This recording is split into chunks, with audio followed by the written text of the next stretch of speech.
जीवन को महान बनाने वाली प्रेरणादायक कहानियां, निस्वार्थ भाव से जगत कल्याण की सेवा में समर्पित महान व्यक्तियों के अनुभव।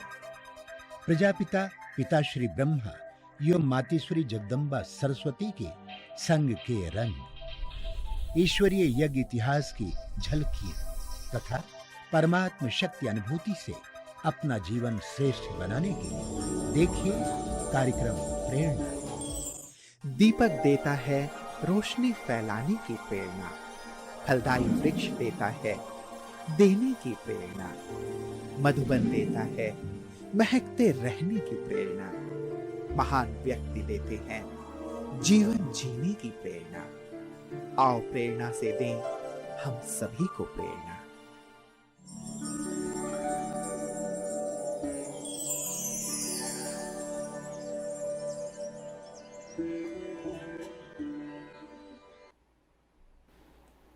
ओम शांति। हमारा लौकिक नाम रुक्मणी है, शरीर का नाम कहें, और लौकिक जन्म स्थान यूपी आगरा का है, पर ज्ञान हमें मिला कलकत्ते से, क्योंकि लौकिक बाप दादा, लौकिक परिवार शुरू से ही हिंदुस्तान पाकिस्तान था। जब हुआ उस समय से कलकत्ते में रहती थी, क्योंकि कलकत्ते में बिजनेस था। तो मेरे को याद है कि कुछ समय आगरा की तरफ छोटेपन में गांव में रहे। अब तो वह भी शहर बन गया है। उसके बाद 4-5 साल की उम्र से कलकत्ते में माता पिता के साथ रहने लगे, और बाबा का ज्ञान 1958 में कलकत्ते में ही प्राप्त हुआ। और उस समय रतनमयी दादी, भारती बहन राजकोट की, गांधी धाम की उर्मिला बहन, इस सेवा के निमित्त शुरुआत में वो थे। और लौकिक माता जी के साथ सत्संग सुनने, कहीं प्रवचन सुनने के लिए एक मंदिर में गए हुए थे, और वहाँ पर बहनों की बात सुनी, ये ज्ञान सुना, तो उस समय बहुत अच्छा लगा।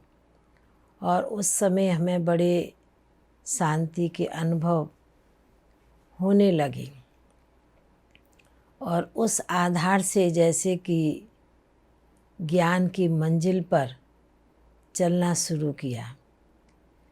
पर चलने के साथ कहें बच्चे होते हैं, तो बच्चे तो माँ की उंगली पकड़कर चलना शुरू करते हैं। तो लौकिक माता जी भी मंदिर में गई थी सत्संग सुनने के लिए, प्रवचन सुनने, तो उनके साथ ही गए थे। तो माता जी को ज्ञान की बहुत जास्ती कहें चटक लग गई,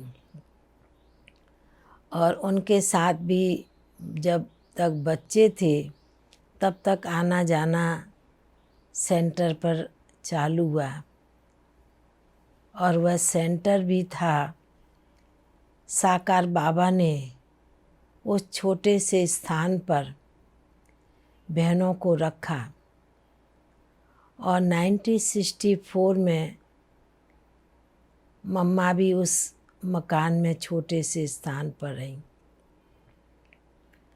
तो ये तो थोड़ा लौकिक अलौकिक परिचय हुआ। जैसे जैसे ज्ञान में चली तो विघ्न, बाधाएं, बंधन भी काफ़ी आने लगे। पर माता जी का ये देखा लौकिक में कि उनका बाबा से प्यार, साकार बाबा से प्यार, यज्ञ से प्यार और दादियों से प्यार था। तो हम तो बच्चे थे, पर हमें तो दादियों से प्यार मिलता था, क्योंकि आज से 60 साल पहले हम लोग के सामने ज्ञान कोई स्पष्ट नहीं था। यदि ज्ञान था तो इतना ही ज्ञान था। हमको याद है बहनों ने, जब एक बहन थी वो भी फ्रॉक पहनती थी, हम भी फ्रॉक पहनते थे, तो उसने हमें कोर्स कराया, इतना कहा कि तुम आत्मा हो, शिव बाबा परमात्मा है, परम धाम लाल है और आत्मा अंगुष्ठाकार है। बस इतना ही परिचय, इतना ही कोर्स कहें कराया और मुरली क्लास में बिठा देते थे। पर हमें तो बाबा की मुरली सच पूछा जाए कुछ समझ में नहीं आती थी। बच्चे थे और यही समझ में आता था, बाबा तो कहता मुझे याद करो याद करो। तो याद के ऊपर बाबा उस समय भी साकार मुरलियों में बड़ा अटेंशन खिंचवाते थे और उस आधार से हमें योग में बहुत इंटरेस्ट था। ज्ञान से जास्ती योग बहुत अच्छा लगता था। तो इस प्रकार मतलब ज्ञान में चले और परिस्थितियों को पार किया। पर बाबा से जो योग में उस समय भी कई बार अनुभव होते थे और बाबा उस समय भी जैसे कि योग के द्वारा ही हमें अनेक प्रकार की अनुभूति जो बाबा कराता था, जिसको कहें सेमी ट्रांस कहें, योग कहें, योग की स्थिति का अनुभव हम उस समय करते थे। तो इसलिए बाबा ने इस प्रकार कई अनुभव कराए। उस अनुभव के आधार से बाबा ने हमें आगे बढ़ाया। इसमें हम बताएं कि 1964 में मातेश्वरी जगदम्बा कलकत्ते में आई हुई थी। उस समय भी 8-10 साल की आई होगी। तो हमको इतना याद है कि एक धर्मशाला थी और साकार बाबा ने उस समय 100 के करीब भाई बहनों को, माना दादियों को, बड़े भाइयों को, मेरे को याद है जगदीश भाई, रमेश भाई, ब्रिजमोहन भाई, निर्वैर भाई, बड़े भाई और भी दिल्ली के कवि जी थे, काफ़ी भाई बहन हैं, सुंदर लाल जी, ऐसे करके कई भाई बहनों को, बड़े बड़े महारथियों को कलकत्ते में भेजा। और बाबा ने कहा कि जाओ बच्चे, कलकत्ते में प्रदर्शनी लगी है, जाकर के सेवा करो। तो उस समय भाई बहनें भी आए और मम्मा भी आई। और उस समय मम्मा कम से कम 15-20 दिन के करीब कलकत्ते में रही। और मम्मा से मिले जब मम्मा एक छोटे से स्थान पर, छोटे से कमरे में उस धर्मशाला में नए भाई बहनों से मिलती थी।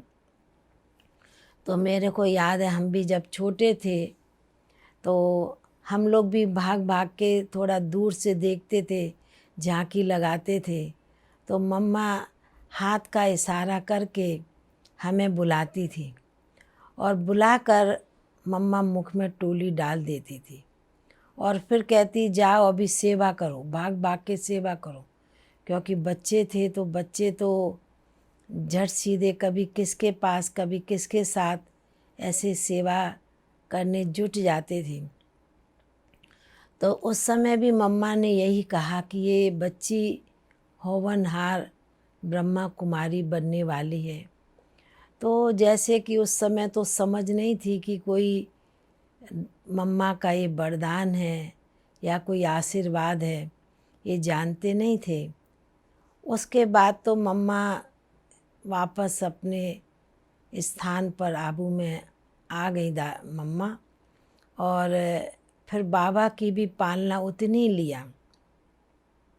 हम आपको बताएं कि बाबा की पालना इसलिए बहुत ली क्योंकि उस समय आज से इतने 50-60 साल पहले बाबा के जो पत्र आते थे और उसमें भी उस समय कोई साधन नहीं थे।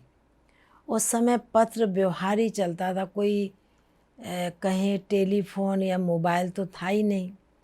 तो बाबा के पत्र आते थे कलकत्ते में एक सप्ताह पत्र जाने में, एक सप्ताह पत्र आने में लगता था, और 2-4 दिन बाबा जवाब देंगे, ऐसे 15-20 दिन लगते थे।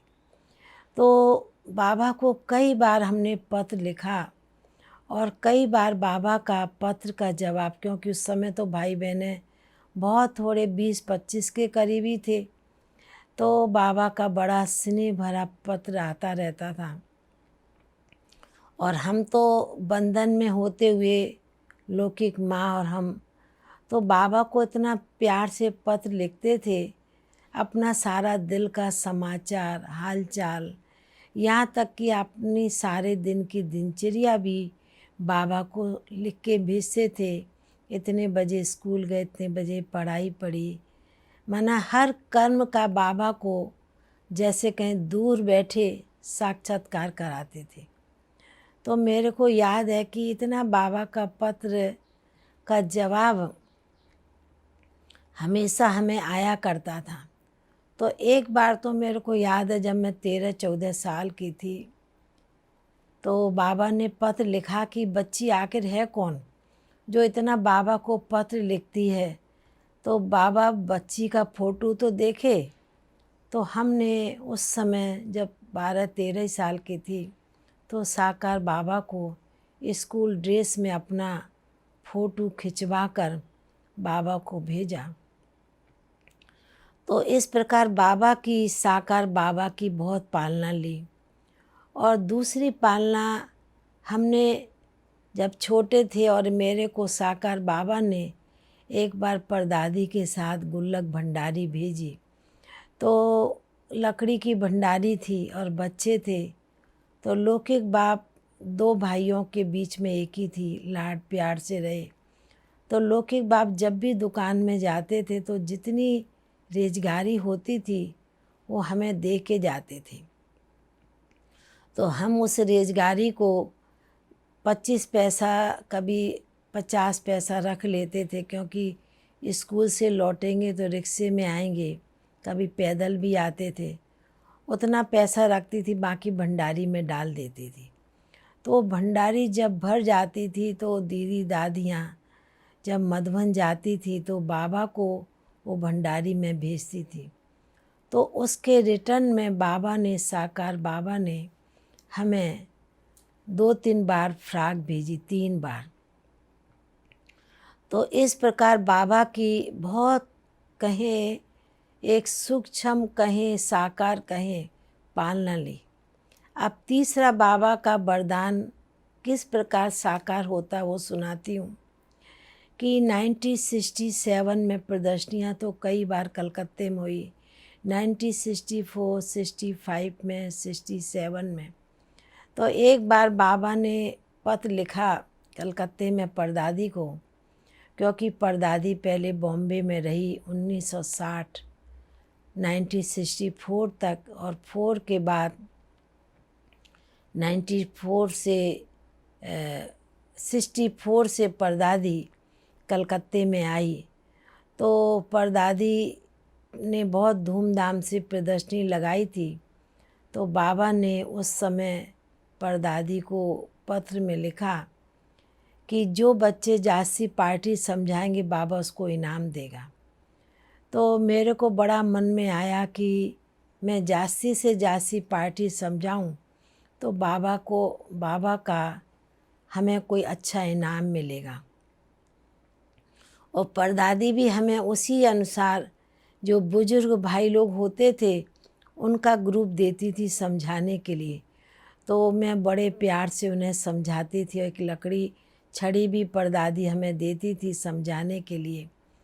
तो जब बाबा को, साकार बाबा को पत्र लिखा, तो बाबा ने पत्र के जवाब में हमें ये वरदान दिया कि ये बच्ची उड़ने वाली उड़न खटोली है। पर बाबा का ये वरदान कोई भगवान का आशीर्वाद है, ये वरदान है, ये हमें मालूम नहीं था। ये है 1967 की बात, जो बाबा ने, साकार बाबा ने वरदान दिया। और हमारा फिर ट्रांस का पार्ट 1977 में खुला, और वह भी हमें मालूम नहीं। हमारी संती दादी और परदादी, इन्होंने कहा एक बार कि तुम भोग लगाने के लिए बैठो, बाबा तुमको खींच लेगा। तो उनका संकल्प था और उस संकल्प से बैठे। और दादी ने हमको पहले कहा कि नहीं, तुम निसंकल्प होगी तो बाबा तुमको खींच लेगा।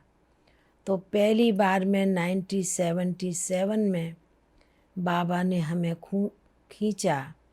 और कहें बाबा का ये तीसरा वरदान जो 1967 में मिला और साकार हुआ 1977 में।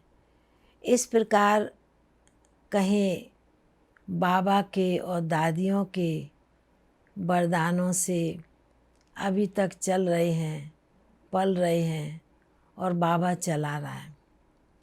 अभी मैं इसमें थोड़ा सा दादियों की बात भी सुनाती हूँ कि किस प्रकार एक एक दादियों ने बड़ा अच्छा जीवन में वरदान दिया है। और मैं तो अपने जीवन का यही देखती हूँ कि परदादी के साथ में भी 1964 से रहे। परदादी ने भी हमें एक पाँव की एड़ी से लेकर सिर के बाल तक हमें बहुत कुछ सिखाया। और मेरा ये अनुभव है कि दुनिया में लौकिक माँ बाप क्या कोई हमें सिखा नहीं सकता है, पर दादियों ने हमें बहुत कुछ हमारे जीवन में सिखाया।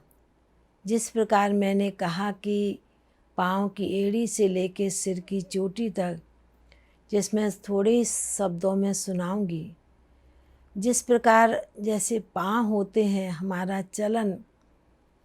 चलन से मालूम पड़ता है। कोई की बड़ी रॉयल चलन होती है, सिंपल चलन होती है, किसी की आवाज़ दे के चलने की होती है। तो हमको याद है कि परदादी खुद भी बहुत एकदम आवाज़ से कहें कभी भी हमने उनको देखा नहीं। जिस प्रकार हमने साकार बाबा को देखा, और परदादी भी सुनाया करती थी बाबा की कभी भी चाखड़ी की आवाज़ भी जल्दी सुनाई नहीं पड़ती थी, बाबा पाँव दबा के चलती थी।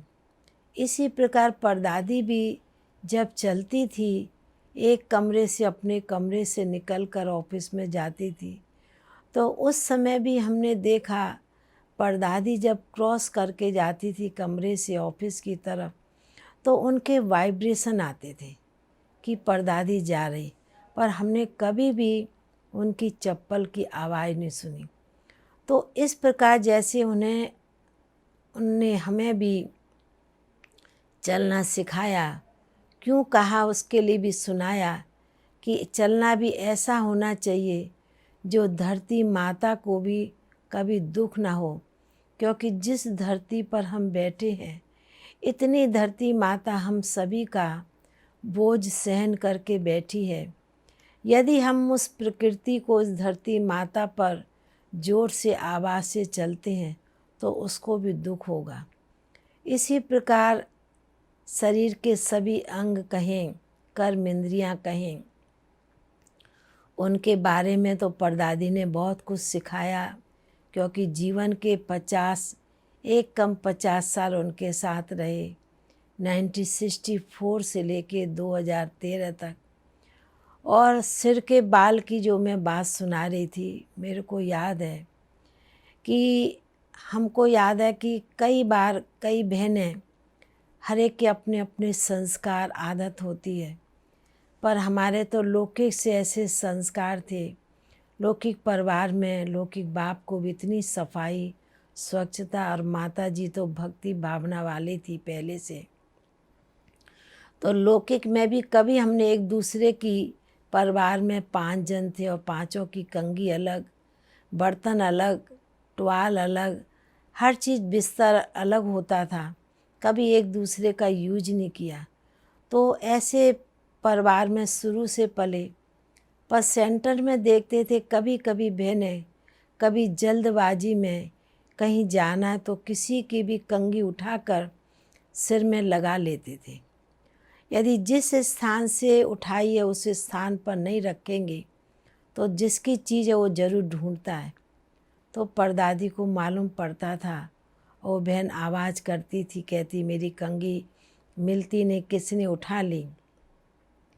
तो परदादी कहती थी कि यदि बिगर पूछे किसी की कंघी उठाई, एक तो चोरी की और दूसरा जिस संस्कार जिस आत्मा में पड़े हैं, जिसकी कंघी उठाई तो उसके जिस समय कंघी की होगी तो संस्कार जो होंगे, जो आदत होगी, जो उस समय उसके बुद्धि में चल रहा होगा, वो वाइब्रेशन कंघी में आ गए और आपने उस कंघी को डाला तो आप में भी वो संस्कार इमर्ज हो जाएंगे।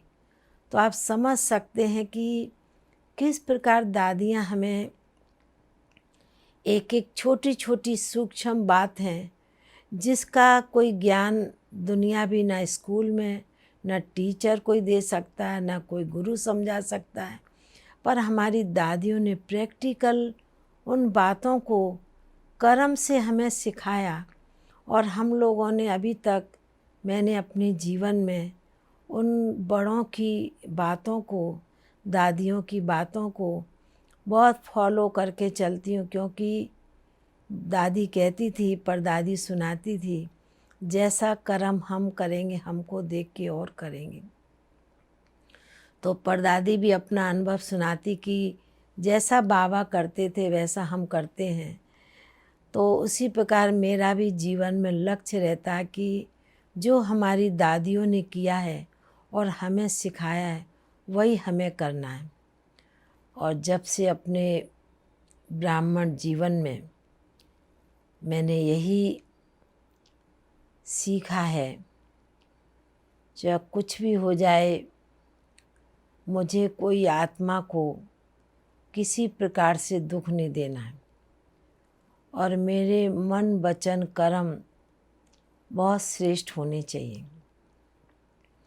उसमें भी एक सदैव संकल्प रहता है कि हमारा जीवन जो दिनचर्या है, जो कहे बाबा कई बार कहते हैं कि आप बच्चों के मन वचन कर्म से किसी आत्मा को किसी प्रकार का दुख ना मिले।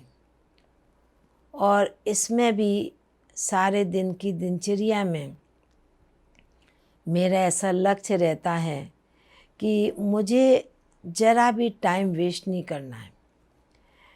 जितना समय हम सोते हैं वो तो समय के अनुसार, दिनचर्या के अनुसार, पर यदि हम सवेरे अमृत बेले से उठते हैं दिन तक और फिर शाम का समय, जो भी बाबा ने ये समय हम सभी को दिया है, इस विशेष समय पर मेरा एक सेकंड भी व्यर्थ नहीं जाए।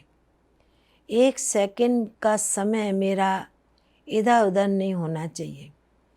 जो 24 घंटे में यदि 18 घंटा भी, क्योंकि पहले से ऐसा अभ्यास परदादी के साथ बना है सेवा करने का, तो उसी हिसाब से ऐसा मन में लक्ष्य रहता है अभी तक भी कि मेरे को अपना समय संकल्प श्वास सफल करना है। जरा भी नेगेटिव तो मैं करती नहीं हूँ, पर कभी कोई बात कोई सुनाता है तो थोड़ा सुन लेती हूँ, उसके बाद उस बात को एकदम समाप्त दिल से निकाल देती हूँ। तो एक ब्राह्मण जीवन में ये हमेशा हमें लक्ष्य होना चाहिए कि मेरा जीवन बहुत श्रेष्ठ बने, बहुत महान बने और जरा भी मेरा समय व्यर्थ नहीं जाने दें। विशेष अभी ये समय चल रहा है, इस समय के अनुसार कहें, हमें तो बहुत अच्छा लगता है कि बाबा ने हम सभी अपने बच्चों को ये चांस, कहें गोल्डन चांस दिया है इस समय को सफल करने का। क्योंकि हम बाबा के बच्चे कई बार ऐसे कहते थे, हमें समय नहीं मिलता है, हमें टाइम नहीं मिलता है, पर हम देखते हैं कि अभी हर ब्राह्मण बच्चे के पास अपना समय सफल करने का, यूज करने का एक बहुत अच्छा समय आया है। जो ऐसे समय पर ऐसे लगता है कि जिस प्रकार बाबा ने अपने बच्चों को 14 साल भट्टी में रखा, तप कराया, तपस्या कराई, तो अभी भी ऐसे लगता कि हम सभी बाबा के बच्चे इस कहें स्थान पर बाबा के घर में एक अंदर भट्टी में हैं, अपने आप को पका रहे हैं, तप कर रहे हैं, तपस्या कर रहे हैं। क्योंकि हम ब्राह्मण बच्चों का मेन है तपस्या। उस तपस्या के आधार से ही हम आगे बढ़ सकते हैं।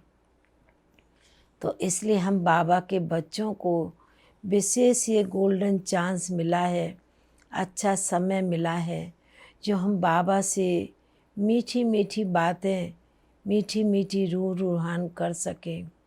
और अभी तो ऐसे लगता है जब बाबा के गीत बजते हैं, बाबा की कमेंट्री बजती है, तो ऐसे लगता है अभी भी हमें कि अव्यक्त बाप दादा हमारे साथ हैं। उस साथ का अनुभव मैं तो करती हूँ। जब भी कमेंट्री आती है, गीत बजते हैं, तो ऐसे महसूस होता है कि बाबा एकदम सामने आ गए हैं। तो ऐसे लगता है कि जैसे बाबा अपने जगह पर, अपने स्थान पर, बाबा के घर में बाबा चारों तरफ चक्कर लगा रहा है। तो ये बहुत अच्छी फीलिंग है, बहुत बड़ी फीलिंग लेके मैं अपने आप अपने साथ चलती हूँ। क्योंकि हम बाबा के बच्चों को समय ध्यान में रखते हुए अपने समय को बहुत अच्छी रीति से सफल करना है। क्योंकि बाबा भी हम बच्चों को श्वासों का भरोसा भी बात कहते हैं कि श्वास का कोई भरोसा नहीं है। क्योंकि कई बार कईयों की बात सुनते हैं तो लगता है कि सचमुच में कब किसकी अंतिम घड़ी होती है। तो इस बात का भी मैं विशेष अटेंशन रख के चलती हूँ कि मेरा एक भी श्वास, एक भी संकल्प और जरा भी मेरा समय व्यर्थ बातों में ना जाए। हर अच्छे काम में, श्रेष्ठ संकल्प में, श्रेष्ठ कार्य में सफल होवे, ऐसा उसी लक्ष्य को लेके मैं सदैव अपने आप को चलती हूँ, चलाती हूँ। और बाबा की याद का विशेष अटेंशन रखती हूँ कि कभी भी बाबा भूले नहीं, अंदर में बाबा की याद बनी रहे। इस चीज़ का विशेष मेरा अभी का पुरुषार्थ, विशेष ये अटेंशन रखती हूँ। और बाकी तो बाबा हम सभी को चला रहा है, चलाने वाला बाबा है, कराने वाला बाबा है। उसी लक्ष्य से हम चल रहे हैं।